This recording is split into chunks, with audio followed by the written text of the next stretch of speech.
షిరిడీ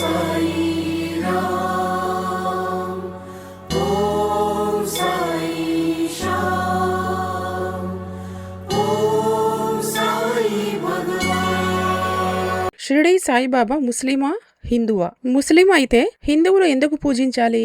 అసలు షిరిడీ సాయిబాబా ఎక్కడి నుండి వచ్చాడు? ఏ కులానికి చెందినవాడు? గత కొన్నేళ్లుగా, ప్రత్యేకించి ఇటీవల కొన్ని రోజులుగా కొనసాగుతున్న వివాదం ఇది. చాలా మంది తమకు తోచిన రీతిలో ఇష్టానుసారంగా ఈ అంశంపై వ్యాఖ్యలు చేస్తున్నారు. ఎన్నడూ వివాదాల జోలికెళ్లని ఆధ్యాత్మికవేత్తలు, ప్రవచనకర్తలు సైతం ఈ వివాదంపై విస్మయపరిచేలా వ్యాఖ్యానిస్తున్నారు. ఈ వ్యాఖ్యల కారణంగా పలువురి మనోభావాలు దెబ్బతింటున్నాయి. వీరిలో కొందరు మరో అడుగు ముందుకేసి షిరిడీ సాయిబాబాను పూజించడం కూడా మానేస్తున్నారు. ఈ నేపథ్యంలో అసలు ఈ షిరిడీ సాయిబాబా ఎవరు? ఆయన తన గురించి ఏమని చెప్పుకున్నారు? సాయిబాబా గురించి గతంలో ఎవరేమన్నారు? ఇప్పుడు ఎవరు ఏమంటున్నారు? ఇవన్నీ ఓసారి పరిశీలిద్దాం. షిరిడీ సాయిబాబా తన మాటల్లో ఎప్పుడూ ఎక్కడా నేను భగవంతుడిని అని చెప్పుకోలేదు. తాను ఒక అవధూత అని కూడా వెల్లడించలేదు. కానీ తన నడత, కరుణ వంటి అంశాలతో ఇది నిరూపించారు. ఇంకా చెప్పాలంటే తాను ఒక మతానికి చెందినవాణ్ణని కూడా ఆయన ఎప్పుడూ ఎక్కడా చెప్పలేదు. కానీ అందరి దేవుడు ఒక్కడే అనే సూత్రాన్ని ఆయన ప్రతి చర్యలోనూ అంతర్లీనంగా బోధించారు. ఆయన కేవలం ఒక మతానికి చెందిన వారైతే ఇలా చెప్పగలరా? సాయి చరిత్రలోని కొన్ని ఘట్టాలను పరిశీలిస్తే ఆయన ఎవరినీ మతపరంగా ఇబ్బంది పెట్టలేదని మనకు స్పష్టంగా అర్థమవుతుంది. ఒక హిందువు తాను మతం మార్చుకున్నానని బాబా దగ్గర గర్వంగా చెప్తే అతన్ని తిట్టి, కొట్టి నీ అబ్బను మార్చుకున్నావట్రా అని హుంకరించడం మనకు తెలుసు. అందుకే ఒక సాధువు అయినా, ఒక అవధూత అయినా సరే వాళ్ళ మాటలు, వాళ్ళు చేసే పనులు సామాన్యులకు అర్థం కావని చెప్పాలి. షిరిడీ సాయిని అందరూ ఒక సాధువుగానే పరిగణించారు. హిందువులు, ముస్లింలు ఇద్దరూ పూజించారు. అందుకే ఆయన మసీదులో ఉన్నా కూడా దానికి ద్వారకామాయి అంటూ హిందూ పేరు పెట్టారు. సాయి భక్తులంతా షిరిడీలో హిందూ, ముస్లిం రెండు ఆచారాలను పాటించారు. ఇప్పటికీ పాటిస్తూనే ఉన్నారు.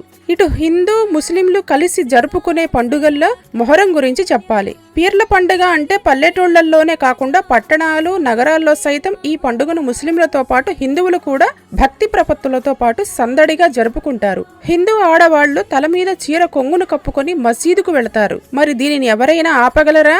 మొహరం పండక్కి హిందువులను కూడా మసీదుకు వెళ్లాలి అని ఎవరు చెప్పారు?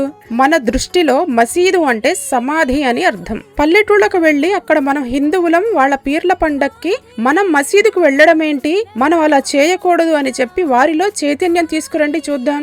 మరోవైపు ఇప్పుడు మనందరికీ ఉన్న తీరిక లేని జీవితంలో పొద్దున్నే లేవగానే ఈ పూజలేంటి, ఇలాంటి పునస్కారాలేంటి, ఇంత ఖర్చేంటి అని భయపడి కొందరు హిందువులు అన్యమతంలో ఇలాంటి బాధలు ఉండవు అనుకుని మతం మార్చుకుంటున్నారు. ఇలాంటి వారు తమ తప్పిదాన్ని కప్పిపుచ్చుకోవడానికి సాయిబాబా మీద దుష్ప్రచారానికి ఒడిగడుతున్నారు. నిజానికి సాయిబాబా గురించి గతంలో ఎందరో ప్రవచనకర్తలు చాలా గొప్పగా అభివర్ణించారు. ఆయన్ని ఎలా పూజించాలో కూడా విశదీకరించారు. మన ప్రవచనకర్తల్లో మొట్టమొదటి వారిగా పేరొందిన మల్లాది చంద్రశేఖర శాస్త్రి గారు కొన్ని సంవత్సరాల క్రిందట ఈ కలియుగంలో షిరిడీ సాయిబాబా ఎలా వచ్చారో స్పష్టంగా చెప్పారు.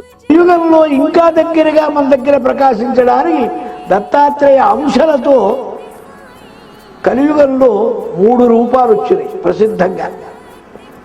ఇంకా ఉన్నాయి కొన్ని. మాణిక్య ప్రభు, అక్కల్కోట మహారాజ్.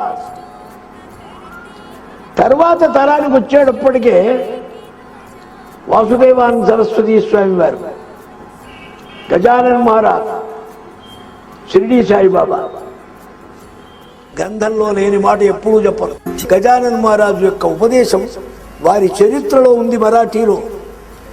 వారు చెప్పారప్పుడు 3 మార్గాలు ఉన్నాయి, 3 మార్గాలు బాగు చేయటానికి ముగ్గురుగా వచ్చాం. కర్మ భాగం అయింది, భక్తి భావం నాది, జ్ఞాన భాగం మా సోదరుడు షిరిడీ సాయిబాబా. 3 మార్గాలు ఉన్నాయి. విన్నారుగా ఆయన ఏం చెప్పారు? మల్లాది చంద్రశేఖర శాస్త్రి గారంటే అందరికీ గౌరవనీయులు. స్వయంగా వారే దత్తాత్రేయ స్వరూపంగా ఈ ముగ్గురు కలియుగంలోకి వచ్చారు అని చెప్పారు. మరి ఏ ప్రామాణికంలో ఆయన అలా అన్నారు? నాడు షిరిడీ సాయికి సేవ చేయడంతో పాటుగా ఆయనతో ఉన్న భక్తులందరి తర్వాతి తరాలు ఇప్పటికీ కొనసాగుతున్నాయి. ఇటీవల షిరిడీ సంస్థాన్ ట్రస్ట్ వారు ప్రింట్ చేయించారంటూ సర్క్యులేట్ అవుతున్న పుస్తకాలు నిజంగానే ట్రస్ట్ వారు ముద్రించారో లేకుంటే ఆ పేరు చెప్పుకుని వేరే వాళ్ళు ప్రింట్ చేయించి ఉంటారో తెలియదు. ఇలాంటి తప్పుడు పుస్తకాలు తలతిక్క ప్రవచనకర్తలు చెప్తున్న మాటల్ని ఆధారంగా చేసుకుని షిరిడీ సాయిబాబాను ముస్లిం అని చెప్పకండి. ఒకవేళ నిజంగానే ఆయన ముస్లిం అని అనుకుంటే ఇప్పుడు పూజిస్తున్న హిందువులు ఒక్కసారిగా ముస్లింలు అయిపోరు కదా. వాళ్ళ మనసుకు నచ్చి పూజలు చేస్తున్నారు, అలాగే చేయనివ్వండి. ఒకవేళ మీరన్నట్లు ఒక ముస్లింను పూజించడం ఎందుకు అనే భావన వీరిలో కలిగితే అప్పుడు వారే మానేస్తారు. అంతేకాని సాయిని పూజించొద్దు, ఆయన ముస్లిం అని చెప్పడానికి మనమెవరం? ఒకవేళ నిజంగానే హిందూ ధర్మం అదృశ్యమయ్యే పరిస్థితుల్లోనే ఉంటే నాడు ఆది శంకరాచార్యులు ఉద్భవించినట్లుగా నేడు ఎవరో ఒకరి రూపంలో ఆ భగవంతుడే దిగివస్తాడు.